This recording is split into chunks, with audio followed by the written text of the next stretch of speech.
This video series is about government-registered savings plans. And we'll talk in generalities first. We're certainly going to hit on the specifics of registered retirement savings plans, tax-free savings accounts, registered educational savings plans, and of course RRIFs, which are mature RRSPs. So in general, there's a couple things that you just want to keep in mind when you consider using these plans. First thing is they save savings plans, so you think they're just about savings, but in fact there's lots of ways to put away money that you've saved, and these plans are, by being government sponsored, are really about taxation.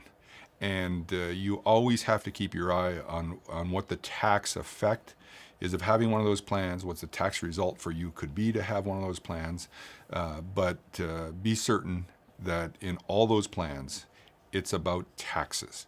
And so we want to understand that very clearly. The other thing is, when you consider taxes in general, you think of the rules that are put in place and what your reaction might be to those, and realize that whenever there's a tax element involved, the government is actually trying to steer you one way or the other. Very early in my career, we were taught that the Tax Act in Canada is an instrument of social policy. It's intended to shape what decisions you might make in certain areas.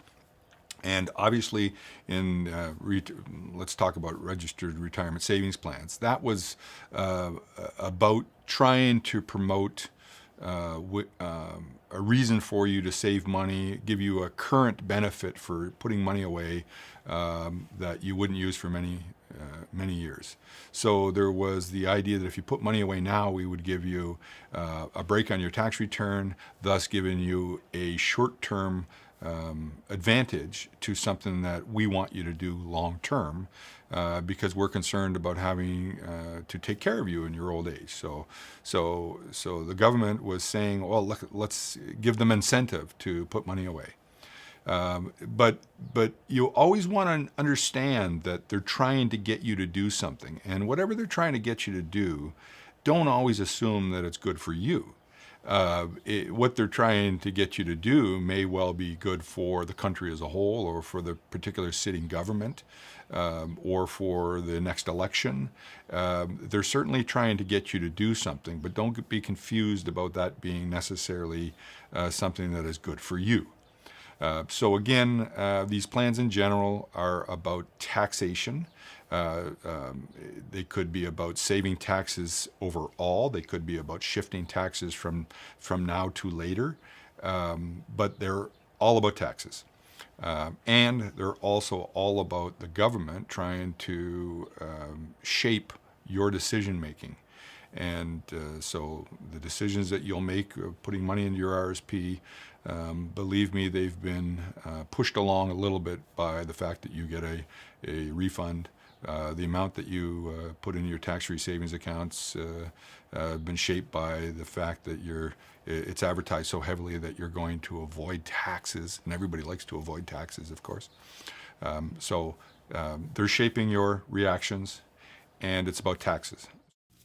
Tax-free savings accounts, I actually like them best simply because they have the best name. They are tax-free. Everybody likes tax-free. I think that's actually why we get such a high response of people looking for those plans, is they're tax-free, and everybody likes tax-free. But tax-free, again, it has to be taken into context of your own tax situation. And your tax situation isn't everybody else's tax situation. So there is an element of every one of these plans that has to fit into your environment and your household taxation.